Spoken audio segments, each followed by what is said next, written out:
12వ ప్రబంధమైన తిరుప్పావైని అనుభవిద్దాం. గోదాదేవి తిరుప్పావై అనే దివ్య ప్రబంధాన్ని కటాక్షించింది. అవి 30 పాసురాలు. వేద ఉపనిషత్తుల యొక్క సారం చెప్పింది గోదా. శృతి శత శిరసిద్ధం అధ్యాపయంతి అన్నారు మన పరాశర భట్టర్ వారు. మన ఆండాళ్ భూదేవి అంశతో శ్రీవిల్లిపుత్తూరు నందు పెరియాళ్వార్ల యొక్క తులసీవనమున పుబ్బా నక్షత్రాన అయోనిజగా అవతరించింది. ఈమె తండ్రిగారి వలె పుష్పకైంకర్యం చేసి ఆ వడపెరుంకోయిలు ఉడయ్యాన్ ఆ వడపత్రసాయి కటాక్షం పొంది అత్యారూపంలో ఉన్న శ్రీరంగంలో వేంచేసిన రంగనాథుని చేపట్టి మనందరికీ అత్యావతార వైభవాన్ని తెలియజేసింది. కృతయుగమున వరాహ పెరుమాళ్ నాయనార్ భూదేవిని మిషగా పెట్టుకుని మనకు ఉపదేశించిన 3 ధర్మాల్ని భూదేవియే గోదాదేవిగా అవతరించి 3 ధర్మాలు పాటించి మనచే ఆచరింపజేసింది. తిరుప్పావై 30 పాసురాల్లో వరాహ పెరుమాళ్ చెప్పినట్టుగా నామ సంకీర్తన వైభవం, పుష్పకైంకర్యం, శరణాగతి వైభవాన్ని తెలియబరిచింది. గోదా చతుశ్లోకిలో స్వస్య చ కీర్తనం ప్రపదనం స్వస్మై ప్రసూనార్పణం అన్నారు. మనమ్మ గోదా కాలాన్ని కొనియాడుతోంది. మొదటి పాసురంలో మార్గజిత్తింగల్ మది நிறைந்தனல் நாளால் நீராட போதுவீர் போதுமினோ நேரிழையீர் சீர்மல்குமாயப்பாடி செல்வச்சிறுமீர்காள் கூர்வேல் கொழுந்தொழிலன் நந்தகோபன் குமரன் ஏராரந்த கண்ணி யசோதை இளம் சிங்கம் கார்மே நிச்சங்கன் கதிர்மதியம் போல் முகத்தான் நாராயணனே நமக்கே பறை தருவான் పారోత్ పుగడప్పయిందేలోరెంబావాయ్.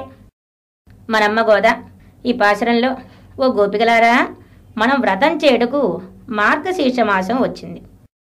మంచి రోజు వచ్చింది. శుక్లపక్ష నవమి వచ్చింది. మంచి రోజు వచ్చింది. ఆర్తి కలవారందరూ ఈ నోము చేయడానికి రండి అంటోంది. అందరూ కలిసి నంద యశోదల గారాడబిడ్డైన కన్ననైన నారాయణ్ణి సేవిద్దాం రండి అని పిలుస్తోంది. దీన్ని బట్టి ఏం తెలుస్తోందంటే, భగవంతుని సేవించుటకు ఒకరే కాక భాగవత గోష్ఠితో కలిసి సేవించాలని చెప్పింది మనమ్మ. మనమ్మ గోద మంత్ర ప్రతిపాద్యుడైనటువంటి కన్నని ఏ విధంగా ఆశ్రయించాలో చెబుతోంది ఈ పాసురంలో. అంబరమే తన్నీరే సోరే అరం చెయ్యం எம்பெருமான் நந்தகோபாலாயுந்திராய் கொம்பனார்க்கெல்லாம் கொழுந்தே குலவிளக்கே எம்பெருமாட்டி யசோதா அறிவுராய் அம்பரம் ஊடறுத்து ஓங்கி உலகளந்த உம்பர்கோமானே உறங்காது எழுந்திராய் செம்பன் கழலடி செல்வா பலதேவா உம்பியும் நீயும் உறங்கேல் ఎంబావాయ్.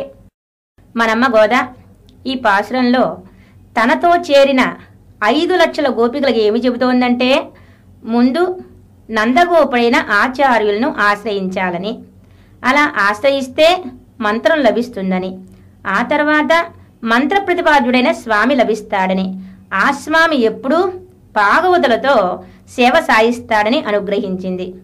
మనం ఇక్కడ నందుని ఆచార్యులుగాను, యశోదాదేవిని మంత్రంగాను, ఆ మంత్ర ప్రతిపాద్యుడైన కన్నన్ని ఆశ్రయిస్తే భాగవతుడైన బలరామునితో కూడా సేవ సాయిస్తాడని తెలుస్తోంది. ఇదే విషయాన్ని మన పిల్లలోకాచార్యుల వారు శ్రీవచన భూషణం అనే రహస్య గ్రంథంలో ఈ విధంగా అనుగ్రహించారు. ఆచార్యన్ కై పుగుందవారే తిరుమంత్రం కై పుగురం తిరుమంత్రం కై పుగుందవారే ఈశ్వరన్ కై పుగురం ఈశ్వరన్ కై పుగుందవారే వైగుందమానగర్ మత్తదు కై అదువే. జ్ఞాన భక్తి వైరాగ్యాలు గల ఆచార్యుని ఆశ్రయిస్తే మంత్రం లభిస్తుందని, మంత్రం లభిస్తే భగవానుడు చేజిక్కుతాడని, భగవానుడు చేజిక్కితే వైకుంఠం లభిస్తుందని పిడలోకాచార్యుల వారి శ్రీసూక్తి. పెరుమాళు లభిస్తే వైకుంఠం అరచేతిలో ఉసిరికాయంత సులభమని మన మనవాళ మహాములు కయ్యిలంగు నెల్లిక్కని అన్నారు ఉపదేశ రత్నమాల్లో.